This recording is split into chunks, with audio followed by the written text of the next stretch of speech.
Love hurts, but did you know you can actually die from a broken heart? It's called broken heart syndrome, and it's on the rise.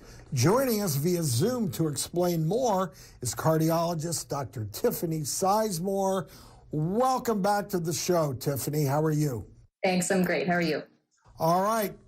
I'm going to learn something here. What exactly is broken heart syndrome?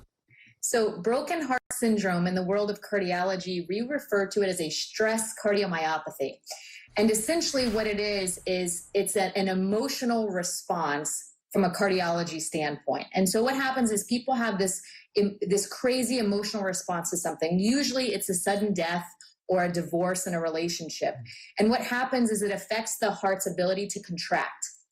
The problem is that patients present to the hospital with the exact symptoms of a heart attack.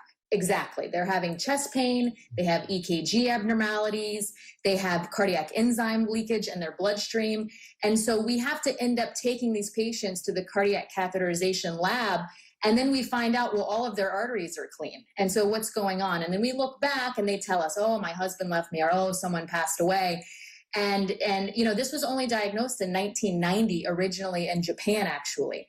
And so we're seeing more and more numbers come up with this stress cardiomyopathy or broken heart syndrome, figuratively and literally. So it's definitely on the rise, you're saying? Definitely on the rise. The American Heart Association, the Journal of the American Heart Association, actually just came out with some research showing that there's been 135,000 cases over the past 10 years. And they kind of drilled that down and said, well, who's getting this? And most of the time, they're actually older women. Like over 85, almost 90% of the time, it's an older woman. And we're not exactly sure why. We do know that women typically have more anxiety and depression diagnoses. And we do know that those typically go hand in hand when it comes to this broken heart syndrome. All right, Doc, what is the difference between a heart attack and broken heart syndrome? How do you make that differential diagnosis? The difference is patients with a stress cardiomyopathy or broken heart syndrome actually have completely clean vessels most of the time. And so we take them to the cath lab and then we do the cardiac cath and we say all the vessels are clean, what's going on? But the heart takes on this very interesting shape. And so it's kind of ballooned out at the bottom and squeezed in the middle. And it's shaped just like a Japanese pot, called a takotsubo pot. And so in Japanese, it's called a takotsubo cardiomyopathy. That's what they catch octopus in Japan. Wow. All right. It's all about prevention, Dr. Sizemore. What can we do to prevent this condition? I tell all of my patients in my office, regardless of what their diagnoses are, you have to control your stress levels, because if we can control our stress levels, we can control some of our hormones that make our blood pressure higher, make coronary disease worse. So I talk about meditation with almost all of my patients. Almost everybody should be meditating on a daily basis, and then kind of checking in with themselves emotionally to see what they can do to kind of control it. Because when it comes to a stress cardiomyopathy, broken heart syndrome, besides stress management, there's really nothing you can do. All right. For our viewers out there, though, if you do have chest pains and shortness of breath, don't disregard it as being stressed out or saddened by an event. It's extremely important to get to an emergency room as soon as possible. Broken heart syndrome is not something you can self-diagnose yourself. You need an expert like Dr. Sizemore. So, Dr. Tiffany, can you stick around for the next segment? Yep, let's do it. All right, we've got to give our viewers some tips. Coming up, Dr. Tiffany will reveal key ways to improve your mind and body connection with an emotional fitness checkup. You don't want to miss it.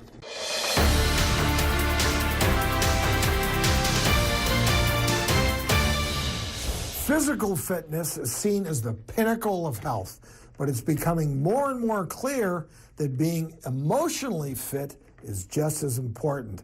And cardiologist Dr. Tiffany Sizemore is still with us here today. So tell us, what's the first tip to staying emotionally fit?